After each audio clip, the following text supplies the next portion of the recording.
हमारी डिस्कशन चल रही थी लास्ट लेक्चर में वर्किंग कैपिटल मैनेजमेंट, और वर्किंग कैपिटल मैनेजमेंट में cash operating cycle illustration 2 and 3 हमने डिस्कस की थी कैश ऑपरेटिंग साइकिल की।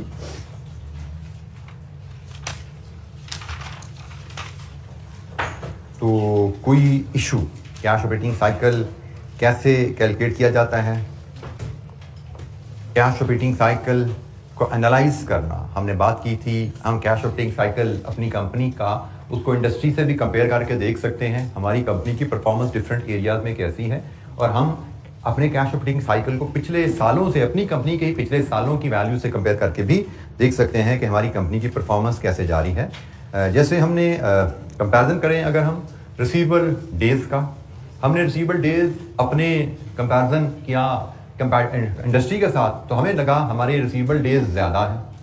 अगर इंडस्ट्री भी डोमेस्टिक सेल करती है, हम भी डोमेस्टिक सेल करते हैं, तो हमारे रिसीवेबल डेज ज़्यादा होने का मतलब हम अपने कस्टमर से रिकवरी करने में सुस्त हैं।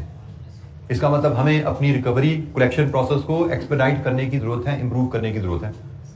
Unless we are into export, फिर शायद हमारा हायर रिसीवेबल डेज जस्टिफाइड हो जाए, क्योंकि एक्सपोर्ट में जनरली ज़्यादा टाइम लगता है पैसे आने में। सो कंपैरिजन करना है और उसको रीजनेबली एनालाइज करना है ताकि हमें पता लग सके हमारे एरियाज ऑफ इंप्रूवमेंट क्या है। इसी तरह अगर हमने इंडस्ट्री से कंपैरिजन किया, हमारे इन्वेंट्री डेज ज़्यादा आ रहे हैं। इन्वेंट्री डेज ज़्यादा होना may be an indication of poor inventory management और existence of obsolete stock. Obsolete stock है जो इस्तेमाल ही नहीं हो रहा, वैसे ही पड़ा हमारे पास, तो इसलिए हमारे इन्वेंट्री डेज इंडस्ट्री से ज़्यादा आ रहे हैं। तो हम कंपैरिजन करते हैं इंडस्ट्री से भी, कंपैरिजन करते हैं प्रीवियस ईयर से भी, ताकि हम जान सकें हमारी परफॉर्मेंस कैसी है वर्किंग कैपिटल मैनेजमेंट में। कैश ऑपरेटिंग साइकिल के लिहाज से कुछ मजीद पॉइंट्स जो हमें याद रखने हैं। लॉन्गर कैश ऑपरेटिंग साइकिल, वक्त के साथ अगर आपका कैश ऑपरेटिंग साइकिल बढ़ रहा है, given no change in sale, ना आपकी सेल्स बढ़ी है ना कॉस्ट ऑफ सेल्स बढ़ी है, कैश ऑपरेटिंग साइकिल प्रोलॉन्ग हो गया आपका, it increases the total investment in working capital. Cash operating cycle बढ़ने से आपकी इन्वेस्टमेंट इन वर्किंग कैपिटल बढ़ जाती है।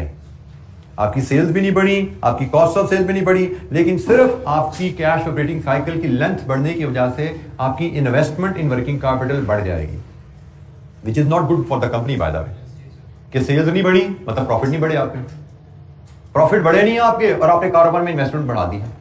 तो भाई इन्वेस्टमेंट बढ़ना तभी जस्टिफाइड है जब प्रॉफिट भी बढ़े हो। हम कह रहे हैं जी सेल्स हमारी बढ़ी नहीं है, इन्वेस्टमेंट बढ़ जाएगी अगर ऑपरेटिंग साइकिल बढ़ा तो इसका मतलब ऑपरेटिंग साइकिल का बढ़ना without change in sales is inefficiency. An increase in inventory turnover period, inventory turnover period मतलब 60 डेज से 80 डेज पे चला गया, मींस मोर इन्वेंट्री, मतलब हमारे इन्वेंट्री लेवल्स बढ़ गए हैं। 60 डेज से 80 डेज में इन्वेंट्री लेवल कब जाएगा? फार्मूला जरा याद रखो, inventory balance over cost of sales into 365। अब कॉस्ट ऑफ सेल्स तो बदली नहीं है, लेकिन इन्वेंट्री डेज बढ़ गए। क्यों बढ़े? क्योंकि इन्वेंट्री बैलेंस बढ़ गया। ठीक है, तो इन्वेंट्री डेज तभी बढ़ते हैं जब आपका इन्वेंट्री बैलेंस बढ़ता है सेम कॉस्ट ऑफ सेल्स पे, and same goes for the debtors. आपकी सेल्स नहीं बढ़ी लेकिन डेटर डेज बढ़ गए, इसका क्या मतलब है? सेल्स वहीं खड़ी है, डेटर बैलेंस बढ़ गया है। तो डेटर डेज बढ़ने का मतलब डेटर बैलेंस बढ़ना है, या वाइस वर्सा। डेटर बैलेंस बढ़ने का मतलब डेटर डेज बढ़ने हैं, क्योंकि हमारा फार्मूला बड़ा बेसिक सा है, डेटर्स ओवर सेल्स इनटू 365। तो अगर ये वैल्यू ऊपर जा रही है, ये कांस्टेंट रहने के साथ, इसका मतलब आपके डेटर बैलेंस बढ़े।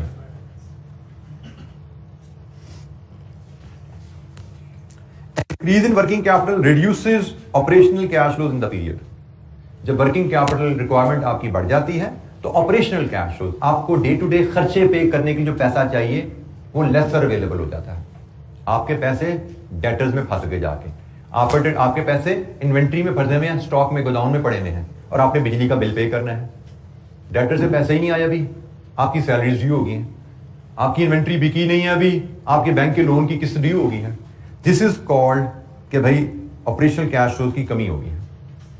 ठीक है। सो वर्किंग कैपिटल इन्वेस्टमेंट बढ़ने से ऑपरेटिंग कैश फ्लोज कमी हो जाती है and vice versa. Shorter cash operating cycle results in laser working capital investment and fall in working capital, increase in operating cash flows. जब इन्वेस्टमेंट इन वर्किंग कैपिटल कम हो जाएगी तो ऑपरेटिंग कैश फ्लोज आपको ज्यादा अवेलेबल हो जाएगा, bank में पैसा पड़ा होगा, आसानी से आप अपने खर्चे पूरे कर पाते हैं। ये थोड़ी सी कहानी है कैश ऑपरेटिंग साइकिल की, एसेट्स, करंट एसेट्स और करंट लायबिलिटीज और वर्किंग कैपिटल रिक्वायरमेंट्स को लिंक करते हुए। You need to understand this logical relationship. Exam में हमें जरूरी नहीं कोई रटी रटाई चीज लिखने को कहा जाएगा, हमें कोई केस छोटा सा बना के दिया जाएगा जिसमें डाटा दिया जाएगा, उस डाटा की बेसिस पे हमें कुछ कमेंट करने को भी कहा जा सकता है। अभी तो पास पेपर बहुत ज्यादा अवेलेबल नहीं है हमारे पास, हम कोशिश करेंगे मैक्सिमम जितनी प्रैक्टिस कर सके करें। जैसे मैं इसके आईकैप की किताब भी देखता हूँ, मैं जब भी नोट्स बनाता हूँ, जब भी आपसे डिस्कशन करता हूँ, आईकैप की किताब को बिल्कुल मैं सामने रखता हूँ, उसके सारे एंगल कवर करने की कोशिश की जाती है, उसके सारे क्वेश्चंस को इस बुक में ला के कवर करने की कोशिश की जाती है।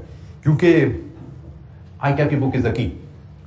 अगर आपने आईकैप की बुक को तरीके से कवर नहीं किया, उसको फॉलो नहीं किया, तो शायद आपकी performance in exam will get affected. एक आईकैप के सीनियर काउंसिल मेंबर जो एकेडमिक्स में एकेडमिशियन भी रहे हैं और अभी भी एकेडमिक्स में इन्वॉल्व हैं, अभी भी काउंसिल मेंबर हैं, कल ही हम टीचर्स आपस में बैठे डिस्कशन कर रहे थे, तो उनकी एक बात का रेफरेंस आया बीच में कि आईकैप ने अपने पेपर सेटर्स को स्ट्रिक्टली इंस्ट्रक्शन दी हुई हैं कि जब भी पेपर बनाओ, आईकैप की प्रिस्क्राइब टेक्स्ट बुक आपके सामने खुली पड़ी होनी चाहिए। मतलब आपका पेपर का कोई सवाल उस बुक के कंटेंट से दाएं बाएं ना जाए, जो सिलेबस बुक में गिवन है वही सामने रख के क्वेश्चन बनाया जाए। इसीलिए अगर आप में से कोई बच्चा आईकैप टेक्स्ट बुक पढ़ने का आदी रहा है अपने पीआरसी में, अर्लियर कैप के पेपर में, you may be able to relate कि ये सवाल बुक के फलाने पेज से निकला है, ये सवाल बुक के फलाने पेज से निकला है, क्योंकि पेपर सेटर आईकैप की बुक को स्ट्रिक्टली फॉलो करता है। सो बुक को फॉलो करके आप अपनी सक्सेस के चांसेस बहुत ज़्यादा बढ़ा लेते हैं। आईकैप की टेक्स्ट बुक को फॉलो कर रहे हो तो बहुत ही अच्छी बात है, उससे अच्छी बात ही कोई नहीं। बेशक मैंने नोट्स वगैरह बनाए होते हैं, but still despite that I strongly recommend जो बच्चा आईकैप की टेक्स्ट बुक पढ़ सके उसको जरूर पढ़नी चाहिए। तो जनाब हम थोड़ा सा एक स्टेप आगे चलते हैं कि ऑपरेटिंग साइकिल की इन्फॉर्मेशन, हमने कहा जी ऑपरेटिंग साइकिल की इन्फॉर्मेशन का वर्किंग कैपिटल रिक्वायरमेंट से बड़ा स्ट्रॉन्ग रिलेशनशिप है। पूरे पैराग्राफ में यही बात करते आ रहे हैं ना कि ऑपरेटिंग साइकिल कम होगा, ज्यादा होगा, वर्किंग कैपिटल रिक्वायरमेंट से उसका रिलेशनशिप है। ये रिलेशनशिप हम स्टडी करते हैं इलस्ट्रेशन 4 में। इस रिलेशनशिप को हम स्टडी करते हैं इलस्ट्रेशन 4 में। तो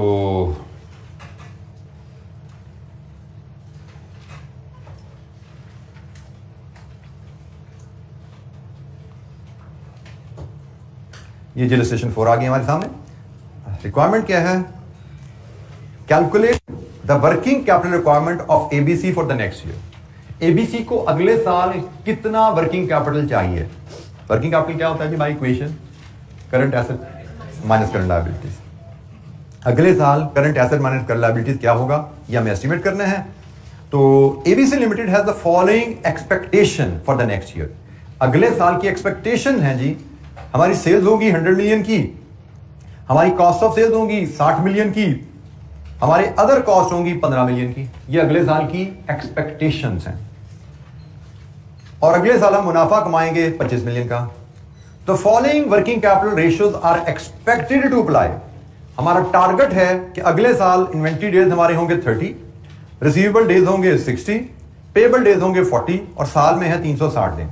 हमसे कहा गया है अगले साल की वर्किंग कैपिटल रिक्वायरमेंट बताइए। तो जनाब अगले साल की वर्किंग कैपिटल रिक्वायरमेंट क्या होगी?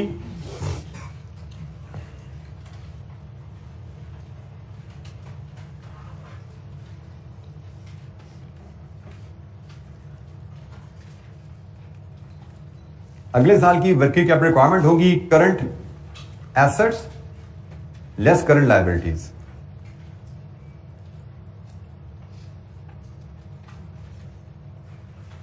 यहां से हमें मिलेगी जी वर्किंग कैपिटल रिक्वायरमेंट। और करंट एसेट में सवाल से हमें पता लग रहा है हमें सिर्फ दो इंफॉर्मेशन अवेलेबल हैं, एक इन्वेंट्री के ऊपर और दूसरा रिसीवेबल के ऊपर। और करंट लायबिलिटीज के लिए हमें सिर्फ एक ही इंफॉर्मेशन दी गई है, वो है जी पेबल डेज। ठीक है, पेबल्स या क्रेडिटर्स कह लीजिए, एक ही बात है। तो हमें इन्वेंट्री रिसीवेबल्स की वैल्यू लाके करंट लायबिलिटीज उसमें से लेस करनी है, हमें वर्किंग कैपिटल की फिगर मिलेगी। और डाटा रुपीज इन मिलियन में है, रुपीज इन मिलियन में लेके चलते हैं। अच्छा जी आप जरा इंफॉर्मेशन को जरा कैप्चर कीजिएगा। हमने अभी तक जो पढ़ा है उसके मुताबिक हमने कहा है इन्वेंट्री डेज 30 डेज होने का मतलब क्या है? फार्मूला के मुताबिक inventory over cost of sales into 360 इस केस में ऐसे ही है। तो ये फार्मूला है, इसके हिसाब से वो कह रहे जी 30 डेज आपका इन्वेंट्री डेज है। इन्वेंट्री डेज 30 का एक मतलब तो ये है कि आपको इन्वेंट्री को खरीदने से लेके बेचने तक 30 दिन लगते हैं। एक डेफिनेशन तो ये इन्वेंट्री डेज की कि इन्वेंट्री को खरीदने से लेके बेचने तक 30 दिन लगते हैं। इन्वेंट्री डेज की एक और भी इंटरप्रिटेशन है, इन्वेंट्री डेज की एक और भी इंटरप्रिटेशन है, और वो इंटरप्रिटेशन है कि आपके पास जो स्टॉक लेवल होता है वो 30 दिन की कंजम्पशन या परचेज के बराबर होता है। जैसे इस फार्मूले में मैं फीड करूं, जरा फार्मूला में इंफॉर्मेशन फीड करूं, मुझे उसने कहा इन्वेंट्री डेज 30 है, मुझे उसने कहा मेरी कॉस्ट ऑफ सेल्स कितनी होगी 60। तो जनाब इस डाटा को लेके मैं इन्वेंट्री की फिगर निकाल सकता हूं, मैं इन्वेंट्री की फिगर आसानी से निकाल सकता हूं। Solve this equation for inventory 5 million. ये इक्वेशन हमें पता है, इस इक्वेशन में अब उसने हमें ये फिगर दे दी, ये फिगर दे दी, ये निकालने को कहा। हमें इन्वेंट्री बैलेंस ही चाहिए था कि अगर अगले साल हम इन्वेंट्री डेज 30 को फॉलो करना चाहें, अगले साल हमारी कॉस्ट ऑफ सेल्स 60 हो, तो अगले साल हमारी इन्वेंट्री कितनी होगी। अब इसी चीज को एक और अंदाज से देखो, इन्वेंट्री डेज 30 का मतलब क्या है। मैं कॉन्सेप्चुअली थोड़ा सा यही फॉर्मूला जरा घुमा के आपसे बात करता हूं, जो कि ज्यादा सिंप्लीफाइड वर्जन रहता है इस केस में। 30 डेज इन्वेंट्री का मतलब मेरे पास जो स्टॉक रहेगा वो 30 दिन की जरूरत के बराबर है। मेरी सालाना जरूरत क्या है? मेरी सालाना जरूरत है 60, एक दिन की जरूरत इंटू 30, 60 मेरी सालाना कॉस्ट ऑफ सेल्स है। इन्वेंट्री का बैलेंस कॉस्ट ऑफ सेल्स पे बेस करता है ना, ये मेरी एक साल की कॉस्ट ऑफ सेल्स है, और मेरा इन्वेंट्री का बैलेंस 30 दिन की कॉस्ट ऑफ सेल्स के बराबर है। एक साल की कॉस्ट ऑफ सेल्स, एक दिन की कॉस्ट ऑफ सेल्स, 30 दिन की कॉस्ट ऑफ सेल्स। तो हम इस कॉन्सेप्ट को लेके इन्वेंट्री बैलेंस बड़ी आसानी से क्विकली निकाल सकते हैं। दोबारा देखिएगा, मैं एक कैलकुलेशन यहां पे परफॉर्म करूंगा। मेरा कॉन्सेप्ट यहां पे रहेगा कि मेरी इन्वेंट्री की बेस होती है कॉस्ट ऑफ सेल्स, मेरी इन्वेंट्री की बेस है कॉस्ट ऑफ सेल्स, और मेरी इन्वेंट्री डेज है 30। इसका मतलब मेरा inventory balance 30 days cost of sales के बराबर है। मेरे साल की कॉस्ट ऑफ सेल्स, मेरे एक दिन की कॉस्ट ऑफ सेल्स, मेरे 30 डेज की कॉस्ट ऑफ सेल्स। यही कॉन्सेप्ट रिसीवेबल पे भी लगेगा। रिसीवेबल डेज हैं 60, और रिसीवेबल बैलेंस की बेस क्या होती है? Credit sales. रिसीवेबल बैलेंस की बेस होती है क्रेडिट सेल्स, और मेरा रिसीवेबल डेज 60 है। इसका क्या मतलब है? मेरा रिसीवेबल बैलेंस 60 दिन की क्रेडिट सेल्स के बराबर होगा। तो जनाब सेल्स 100 मिलियन है, हम अज्यूम करते हैं सारी की सारी क्रेडिट रहेंगी। एक दिन की सेल्स क्या है और 60 दिन की सेल क्या है? कितनी बनेगी वैल्यू? 16.67। ये जी मेरा रिसीवेबल का बैलेंस आ गया। रिसीवेबल की बेस क्रेडिट सेल्स होती हैं, रिसीवेबल डेज 60 हैं। 60 डेज रिसीवेबल डेज का मतलब है कि हमारा रिसीवेबल बैलेंस 60 दिन की क्रेडिट सेल के बराबर होगा। एक साल की क्रेडिट सेल, एक दिन की क्रेडिट सेल, 60 दिन की क्रेडिट सेल, ये हमारा रिसीवेबल बैलेंस है। ये कैलकुलेशन सिंपली डेटर डेज के फार्मूला की रीअरेंजमेंट है। ये कैलकुलेशन सिंपली इन्वेंट्री डेज के फार्मूला की रीअरेंजमेंट है, बट इसको मैं इंटरप्रेट इस अंदाज में कर रहा हूं जो कि इस तरह के सवालों में हमारे लिए आसान रहता है। बजाय इसके हम फार्मूला लिखें और इसको रीअरेंज करके सॉल्व करें, इस तरह की इंटरप्रिटेशन हमारे लिए इस क्वेश्चन में आसान रहती है, जहां पे हमें वर्किंग कैपिटल रिक्वायरमेंट डिटरमिन करने को कहा जाए। जहां पे तो हमें कैश ऑपरेटिंग साइकिल बनाना है ना, वहां पे तो डेज कैलकुलेट करने हैं, तो फार्मूला उसी शेप में जिसमें सीखा था वैसे यूज कर लेना। लेकिन जहां पे वर्किंग कैपिटल रिक्वायरमेंट डिटरमिन करनी है, फार्मूला को लॉजिकली रीअरेंज करके, भाई 30 दिन इन्वेंट्री डेज का मतलब 30 दिन की कॉस्ट ऑफ सेल के बराबर इन्वेंट्री, 60 दिन डेटर डेज का मतलब 60 दिन की सेल्स के बराबर receivable balance. Similarly payables 40 days है, पेबल्स की बेस क्या होती है? पेबल बैलेंस की क्रेडिट परचेजेस। बिल्कुल ठीक है जी, पेबल्स के बैलेंस की बेस होती है क्रेडिट परचेजेस। क्या इस क्वेश्चन में क्रेडिट परचेजेस की फिगर अवेलेबल है? नो। जब हमें मोस्ट सुटेबल फिगर अवेलेबल नहीं होती, और एक और गाइडलाइन सुन लो, जब मोस्ट सुटेबल फिगर अवेलेबल नहीं है तो हम नेक्स्ट सूटेबल ले लेते हैं। इस केस में नेक्स्ट सूटेबल फिर कॉस्ट ऑफ सेल बनती है, क्योंकि परचेजेस ने ultimately mainly major component of cost of sale ही बनता है ना वो। तो हमें जब मोस्ट सुटेबल अवेलेबल ना हो तो नेक्स्ट सुटेबल ले लो। Purchase credit purchase was ideal, वो होती तो हम उस पर चलते, वो अवेलेबल नहीं है तो कॉस्ट ऑफ सेल्स को बेस बना लो। तो जनाब कॉस्ट ऑफ सेल्स हमारी है 60 divide with 360 and payable days are 40। तो बताइए यहां से पेबल बैलेंस कितना बना? 6.67। लीजिए जी यहां से बना लीजिए, आपका वर्किंग कैपिटल रिक्वायरमेंट क्या बनती है? 15 मिलियन। यह है जी आपकी वर्किंग कैपिटल रिक्वायरमेंट। अगले साल आपकी वर्किंग कैपिटल रिक्वायरमेंट क्या होगी? एग्जामिनर बाज़ इससे एक स्टेप आगे भी चला जाता है, वो आपको इंफॉर्मेशन देता है करंट बैलेंस शीट की, वो आपको करंट बैलेंस शीट भी दे देता है। अभी तो उसने करंट बैलेंस शीट नहीं ना दी इस सवाल में, वो हो सकता है आपको करंट बैलेंस शीट भी देता। और करंट बैलेंस यह हमने निकाली है working capital requirement for next year. मैं एक्सटेंशन लगा रहा हूं इसमें। बाद का एग्जामिनर आपको करंट बैलेंस शीट देते हैं जिसमें से current investment in working capital आप डिटरमिन कर सकते हो। बैलेंस शीट से current asset minus current liabilities determine करना कोई दिक्कत है? आप करंट बैलेंस शीट उसने दी हो तो आप उसमें से current asset minus current liabilities कर सकते हो। सपोज हमने कहा जी हमारे करंट एसेट्स हैं 25 और हमारी करंट लायबिलिटीज करंट हैं से 10 नहीं करते हम, इसको करते हैं जी 12। इसका मतलब हमारी करंट इन्वेस्टमेंट वर्किंग कैपिटल कितनी है? 13। एग्जामिनर हमसे पूछता है कि भाई सारा सवाल यही रहेगा, बट एंड में वो कहेगा how much additional working capital you will need next year.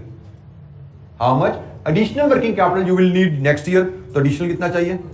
2। हम कहेंगे जी टोटल अगले साल हमें इतना चाहिए, इतना ऑलरेडी हमारे पास पड़ा हुआ है, तो मजीद कितना अरेंज करना है? तो ये रिक्वायरमेंट थोड़ी सी इस तरह एक्सटेंड भी हो सकती है। It is very simple. अगर हम चीजों को समझ के चल रहे हैं तो ये हमने working capital requirement next year की निकाली कि अगले साल हमने इतनी सेल करनी है, इतना डेटर पीरियड, इतना क्रेडिटर पीरियड को फॉलो करना है, तो अगले साल हमारे पास वर्किंग कैपिटल इतना होना चाहिए। करंट वर्किंग कैपिटल हम करंट बैलेंस शीट से उठा सकते हैं अपना, इन दोनों का डिफरेंस लें तो पता लग गया कि अगले साल कोई कमी बेशी है तो वो क्या है। यही फाइनेंस मैनेजर का काम होता है कि आप अपनी रिक्वायरमेंट को असेस करो और उस रिक्वायरमेंट के मुताबिक फाइनेंस अरेंज करो। आप साल शुरू होने से पहले अंदाजा लगा लो कि आपको मजीद फाइनेंस की जरूरत है तो वो कितना है, ताकि साल शुरू होने से पहले आप उस फाइनेंस को अरेंज कर लो। ऐसा ना हो कि जब कारोबार शुरू हो जाए लिक्विडिटी प्रॉब्लम्स आ जाएं आपको, क्योंकि हमने यही बात की थी कि अगर वर्किंग कैपिटल सफिशिएंट नहीं होगा तो you will get into liquidity problems, और liquidity problems may lead to liquidation of the business. Businesses बंद हो जाते हैं लिक्विडिटी प्रॉब्लम की वजह से। तो वर्किंग कैपिटल रिक्वायरमेंट असेस करना, मजीद भी एक्टिविटीज इस पे करेंगे वर्किंग कैपिटल रिक्वायरमेंट की। फिलहाल दो छोटी सी लिक्विडिटी पे हम बात तो ऑलरेडी कर चुके हैं। लिक्विडिटी क्या होता है? Having access to sufficient cash to meet all payments obligation when they fall due. Liquidity के सोर्सेज क्या होते हैं? आप कैश फ्लो जो बिजनेस से कमाते हो, जो डे टू डे बिजनेस से कैश फ्लो कमा रहे हो, वो आपकी लिक्विडिटी में रोल प्ले करते हैं।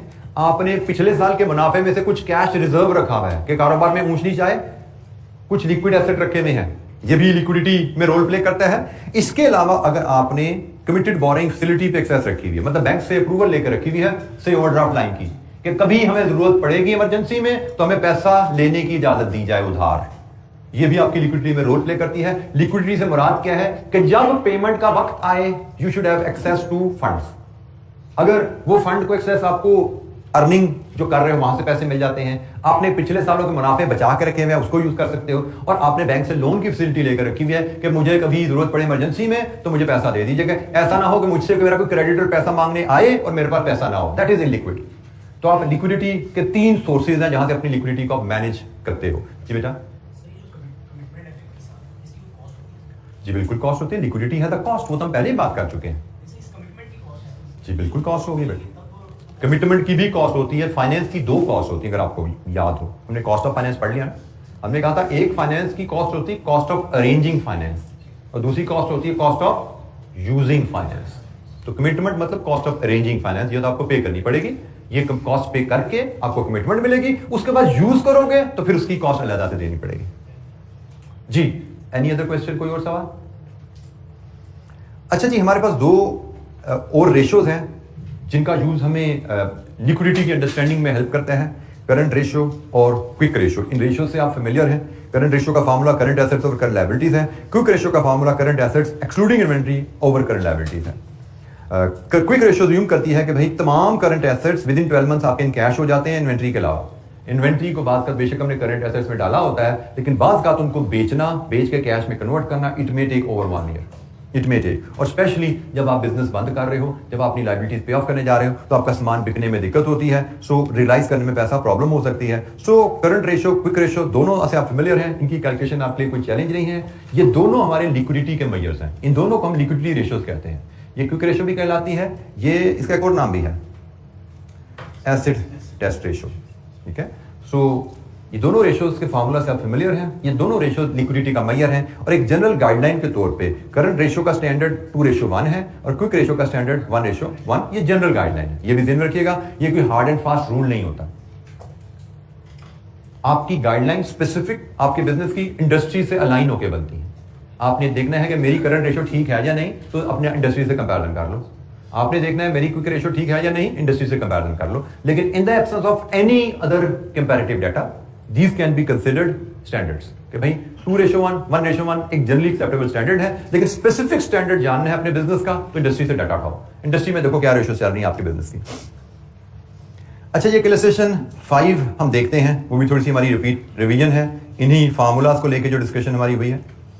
Illustration number 5,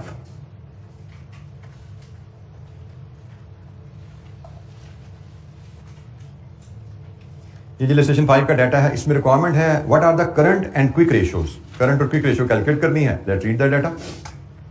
a company's annual sales are 80 million with a markup on cost of 60%. It normally settles payable 2 months after the purchase are made, holding 1 month worth of demand in inventory. It allows the receivable 1.5 months credit and its cash balance currently stands at 5 million.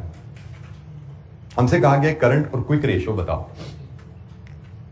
Current और quick ratio major करने के लिए हमें current assets और current liabilities की detail चाहिए, और current asset और करंट लायबिलिटीज की डिटेल हमें गिवन नहीं है, हमें यहां से कैलकुलेट करनी पड़ेगी जैसे हमने इलस्ट्रेशन 4 में भी किया, ठीक है। तो इलस्ट्रेशन 5 में हम जाते हैं और हम यहां से करंट एसेट्स और करंट लायबिलिटीज की डिटेल डिटरमिन करते हैं। करंट एसेट्स, सवाल पढ़ने से हमें पता लग रहा है कि हमारे पास करंट एसेट्स में जो आइटम्स हैं वो 3 हैं, एक इन्वेंट्री, एक रिसीवेबल्स और एक कैश। और हमारे पास करंट लायबिलिटीज में एक ही आइटम है, पेबल्स। तो जनाब ये सारी वैल्यूज इकट्ठी करेंगे तो उसके बाद हम रेशियोज आसानी से निकाल पाएंगे। तो रुपीज इन मिलियन की बात की गई है, तो हम रुपीज इन मिलियन से ही बात शुरू करेंगे। हम रुपीज इन मिलियन में ही बात करते हैं और कैश बैलेंस तो रेडीली अवेलेबल है 5। इन्वेंट्री बैलेंस की बेस क्या होती है? Cost of sale. Inventory balance की बेस कॉस्ट ऑफ सेल्स है और इन्वेंट्री का पीरियड कितना है? 1 मंथ। इसका मतलब इन्वेंट्री बैलेंस होगी 1 month of cost of sale. तो जनाब सबसे पहले 1 साल की कॉस्ट ऑफ सेल बनाओ। आपके पास 1 साल की सेल्स अवेलेबल है, तो इसमें से कॉस्ट ऑफ सेल्स बनेगी कैसे? क्या करें इसके साथ, क्या सलूक करें? ये कॉस्ट प्लस 60% है, ऐसा ही है। इसका मतलब ये 160 है तो 100 क्या हुआ? ये कॉस्ट ऑफ सेल्स आ गई। ये 1 साल की कॉस्ट ऑफ सेल्स है डिवाइडेड विद 12, ये 1 महीने की कॉस्ट ऑफ सेल्स आ गई, क्योंकि पीरियड मंथ्स में दिया गया ना, तो हम 12 लेके चल रहे हैं। ये 1 महीने की कॉस्ट ऑफ सेल्स आ गई और यही तो इन्वेंट्री पीरियड है, ऐसे ही है ना। इन्वेंट्री पीरियड 1 मंथ ही है ना, तो 1 से मल्टीप्लाई करना कोई जरूरी नहीं है, बहरहाल ना भी करो तो कोई इन्वेंट्री 4.7। रिसीवेबल्स की बेस सेल्स होती है, क्रेडिट सेल्स होती है। In the absence of information with you all sales are credit. Receivable period कितना है? 1.5 month. So 80 divided with 12 into 1.5, 10। तो जनाब करंट एसेट्स आपके पास हो गए 9.17, 19.17। पेबल्स, पेबल की सेल्स बेस भी कॉस्ट ऑफ सेल्स रहेगी यहां पे, और कहा गया है 2 मंथ्स परचेजेस, ठीक है जी। तो हम कॉस्ट ऑफ सेल्स को ही यहां पे परचेजेस के इक्विवेलेंट लेके चल सकते हैं, this is only information that we have. तो जनाब 2 मंथ परचेजेस या कॉस्ट ऑफ सेल तो वही 80 divide with 160 into 100 divide with 12 into 2, 8.33। तो जनाब अब हम रेशियो कैलकुलेट करते हैं। सबसे पहले current ratio. Current ratio is current assets over current liabilities. कितनी है जी? 2.3:1। आप सिर्फ 2.3 भी लिख सकते हैं, 2.3:1 भी लिख सकते हैं। क्विक रेशो,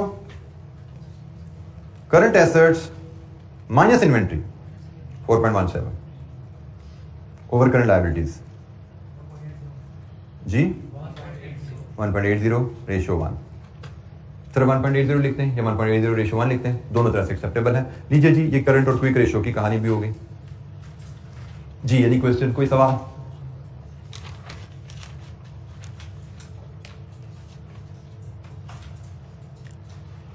लिक्विडिटी को मेजर करने के लिए करंट एंड क्विक रेशियोज ये भी यूज की जाती हैं। लिक्विडिटी का मेजर है, अगर हमारी करंट और क्विक रेशियो इंडस्ट्री स्टैंडर्ड्स के बराबर हैं, इसका मतलब हम एक रीजनेबल लिक्विडिटी मेंटेन कर रहे हैं। अगर हमारी करंट और क्विक रेशियो इंडस्ट्री स्टैंडर्ड से कम है, इसका मतलब हमारी लिक्विडिटी स्टैंडर्ड से बेंचमार्क से कम है। करंट क्विक रेशियो कम होने का मतलब लोअर लिक्विडिटी, और अगर हमारी करंट और क्विक रेशियो इंडस्ट्री स्टैंडर्ड से ज्यादा है, इसका मतलब हमने जरूरत से ज्यादा इन्वेस्टमेंट कर दी है वर्किंग कैपिटल में, हम जरूरत से ज्यादा लिक्विडिटी मेंटेन कर रहे हैं, और जरूरत से लिक्विडिटी हैज इट्स कॉस्ट।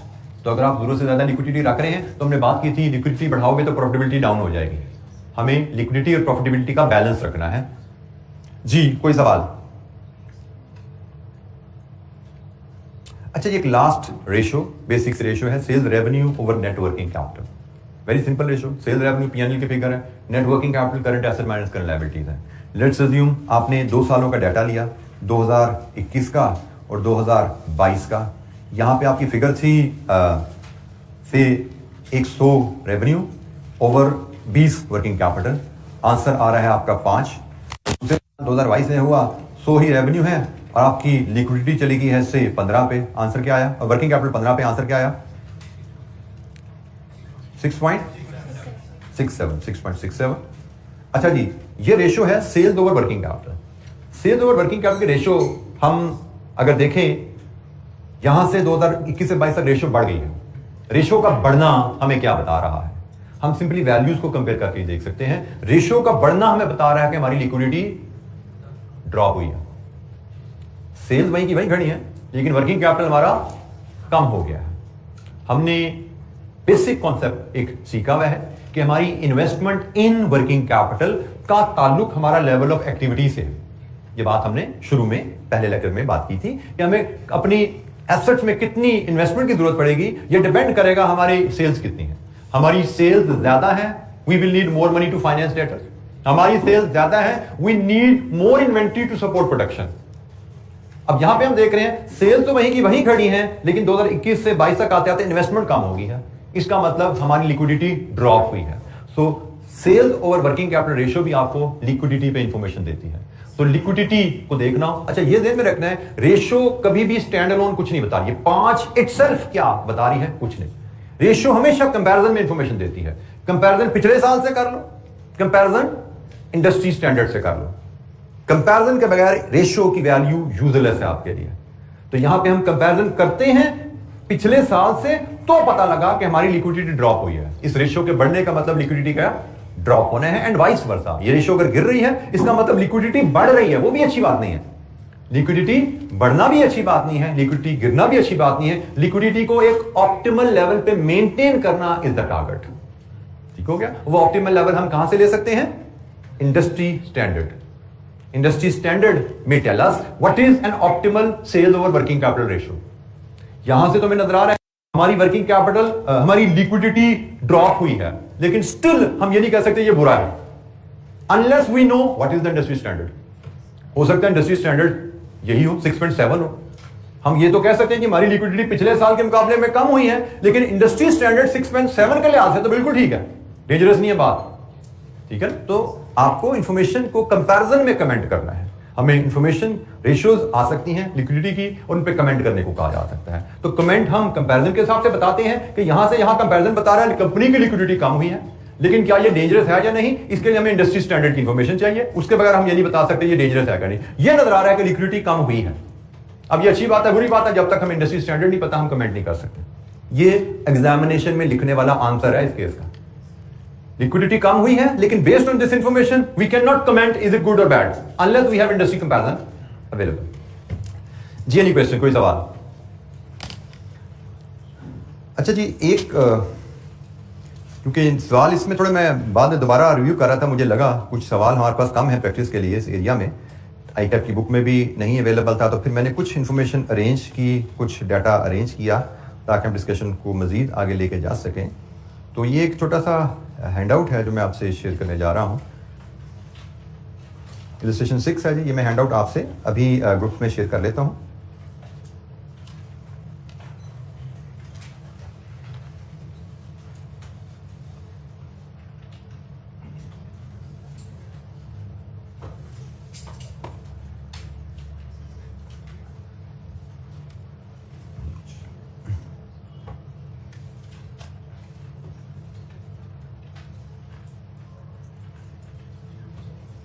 ये मैंने कुछ एडिशनल प्रैक्टिस क्वेश्चन, दो ही हैं सिर्फ, एक इलस्ट्रेशन और एक एग्जामिनर क्वेश्चन है। ये दो पॉइंट्स मैंने मजीद आप समझे प्रैक्टिस मटेरियल ऐड किया है। तो फिलहाल हम एक इलस्ट्रेशन नंबर 6 को देखते हैं। वर्किंग कैपिटल रिक्वायरमेंट्स पे जब हम बात कर रहे हैं उसी को लेके हमारी रिक्वायरमेंट यहाँ पे है जी, compute the working capital requirement of Musawwar limited assuming that labour force is paid for 50 working weeks in a year. Working capital requirement बनाइए अज्यूमिंग लेबर को आप साल में 50 हफ्ते की पेमेंट करते हैं। So let's read the data. The following data relates to Musawwar Limited, a manufacturing company.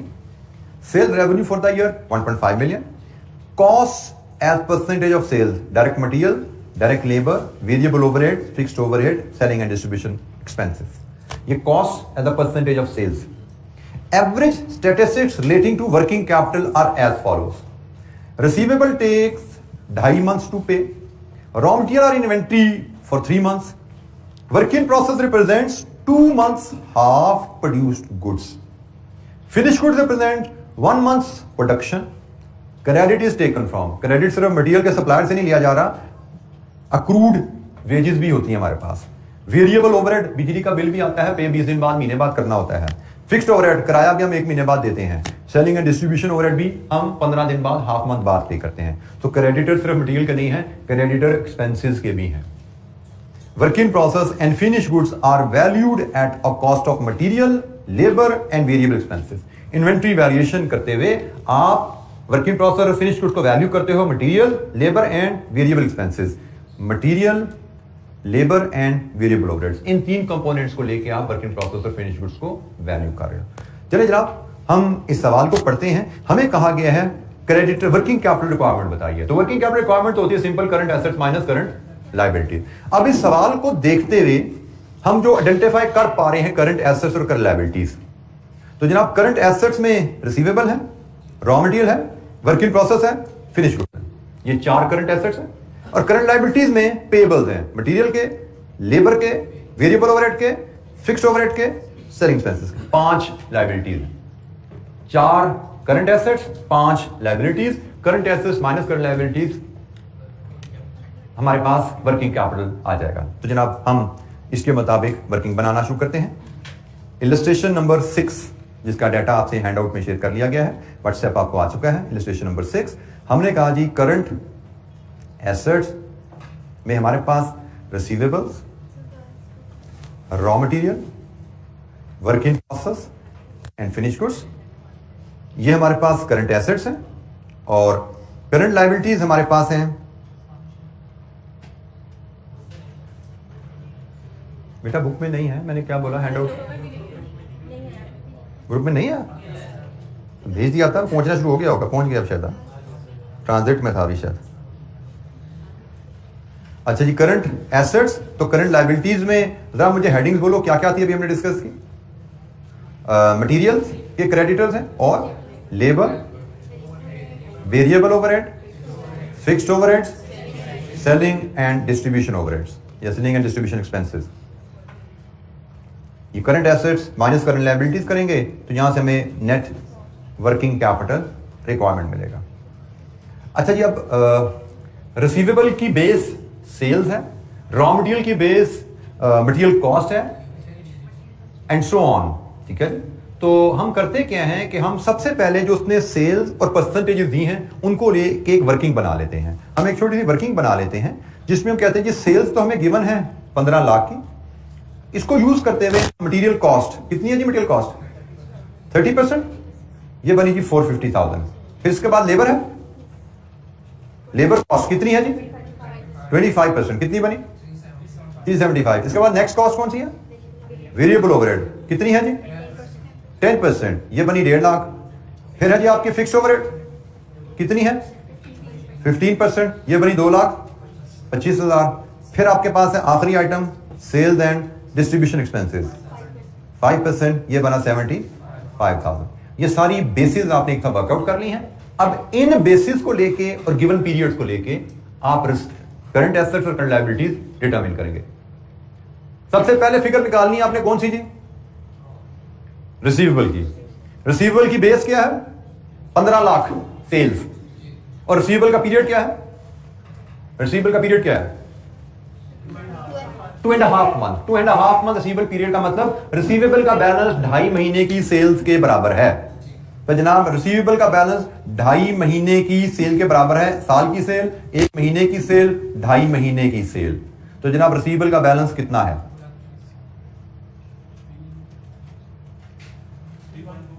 312,500।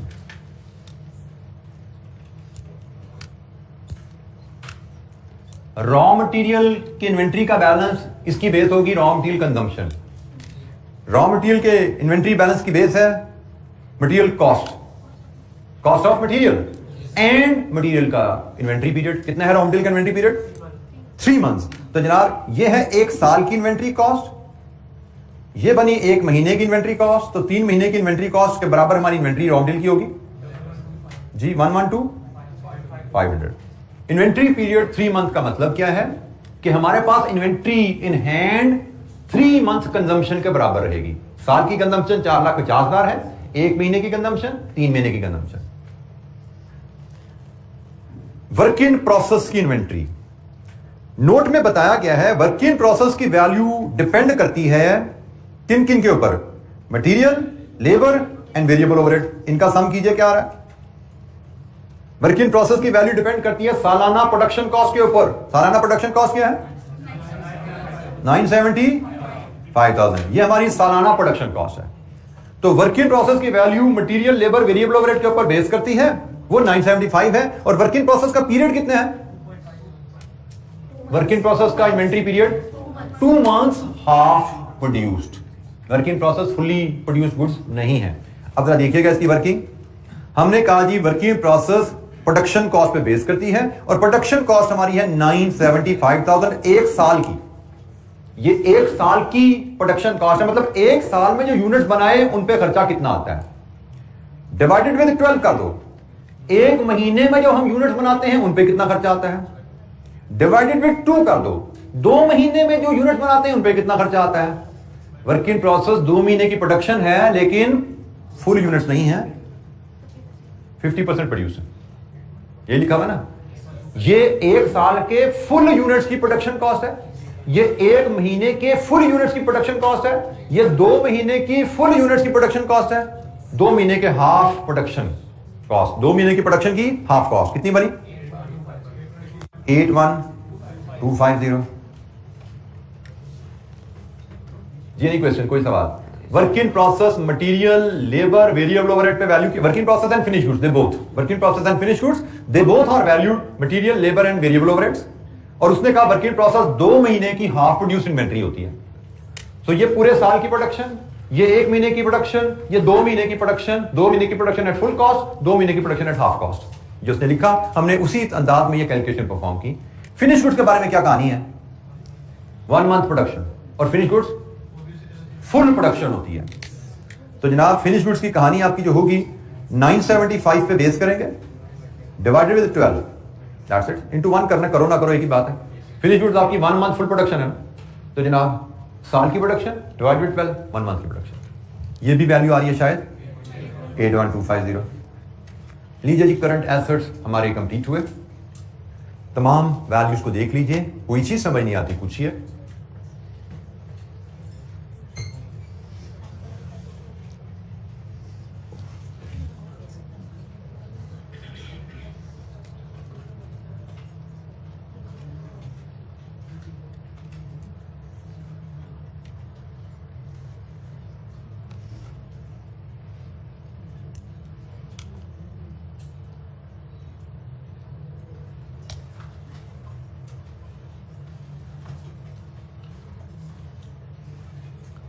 अच्छा जी, अब पेबल्स पे आ जाइए, लाइबिलिटीज पे आ जाइए।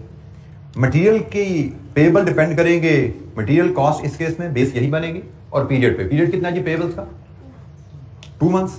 तो मटेरियल के पेबल्स, ये पूरे 1 साल की मटेरियल की आपकी परचेज है, डिवाइड बाय 12, 1 महीने की परचेज इंटू 2। अब यहाँ पे चूंकि इन्वेंट्रीज का जिक्र नहीं, ओपनिंग क्लोजिंग, हम अज्यूम करेंगे consumption is equal to purchase. ठीक है, हमें पता है पेबल्स इन्वेंट्री कंजम्पशन पे बेस करती है, पेबल्स परचेज पे बेस करते हैं, ये कॉन्सेप्ट हमें पता है। But in the absence of most suitable information, next available information, तो यहां पे तो कंजम्पशन अवेलेबल थी, उसमें इन्वेंट्री वर्कआउट कर ली, इधर कंजम्पशन, इधर परचेज अवेलेबल नहीं है। असूलन यहां पे क्रेडिट परचेज की फिगर आनी चाहिए, कोई इंफॉर्मेशन नहीं है, तो नेक्स्ट पॉसिबल मटेरियल कंजम्पशन ही ले लो। तो कितनी बनी जी इन्वेंट्री? 75,000। लेबर की कॉस्ट कितनी है जी? 375,000। और लेबर का पे पीरियड कितना है पेबल्स? 1 वीक। तो जनाब डिवाइड विद 50। अब ये वीक्स आ गया ना, तो वीक्स इन ईयर से डिवाइड करेंगे। पहले मंथ चल रहे थे, मंथ इन ईयर से डिवाइड करते थे, उसने हमें रिक्वायरमेंट में बताया 50 वीक्स है, तो जनाब इंटू 1, 7,500। ये हमारे पास जी लेबर के पेबल्स आ गए, 1 वीक पीरियड था। वेरिएबल ओवरहेड के एक्सपेंसेस 1,50,000, और इसका पीरियड 1 मंथ, डिवाइड बाय 12 कर दो, कितना है जी? 12,500। फिक्स्ड ओवरहेड क्या कॉस्ट? 2,25,000, इसका पीरियड 1 मंथ। लीजिए कितनी है कॉस्ट? 18,750। और सेलिंग एंड डिस्ट्रीब्यूशन एक्सपेंस 75,000, इनका period half month, divide by 12 into 0.5, कितना बना? 3125। लीजिए जी, करंट एसेट्स और करंट लायबिलिटीज की तमाम फिगर्स आपके पास आ गई हैं। अब यहां से आप वर्किंग कैपिटल आसानी से बना सकते हैं। करंट एसेट को सम कीजिए, करंट लायबिलिटी सारी माइनस कीजिए, वर्किंग कैपिटल रिक्वायरमेंट आपके पास आएगी।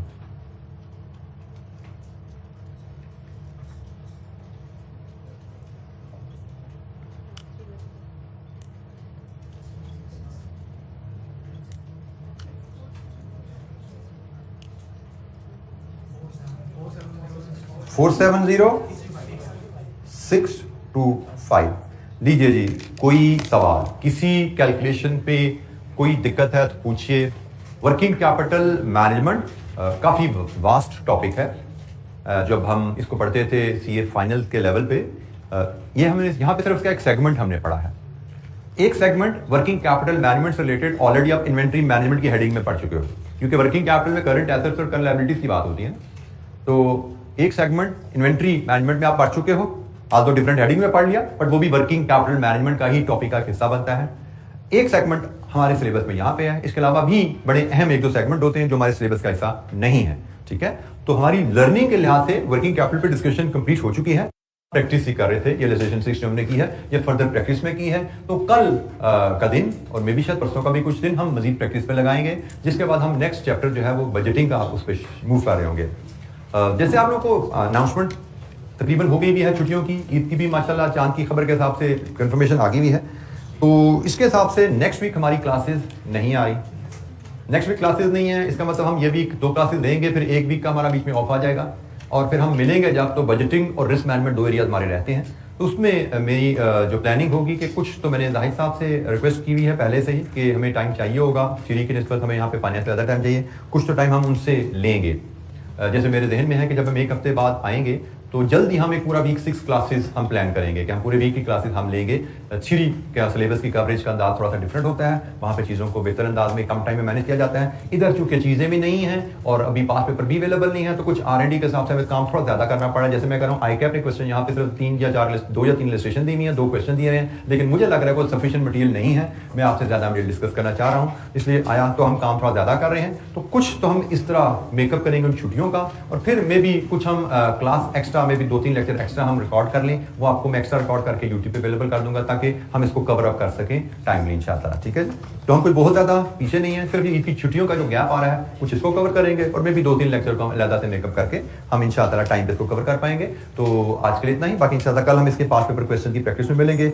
2 क्वेश्चन हमारे पास बुक में अवेलेबल है, 1 क्वेश्चन मैंने आपको आज हैंड आउट दिया उसमें अवेलेबल है, तो 3 टोटल क्वेश्चन है। कल का टाइम परसों का टाइम लगा के 3 क्वेश्चन करेंगे और फिर नेक्स्ट चैप्टर में मूव करेंगे। थैंक यू वेरी मच, अस्सलाम वालेकुम।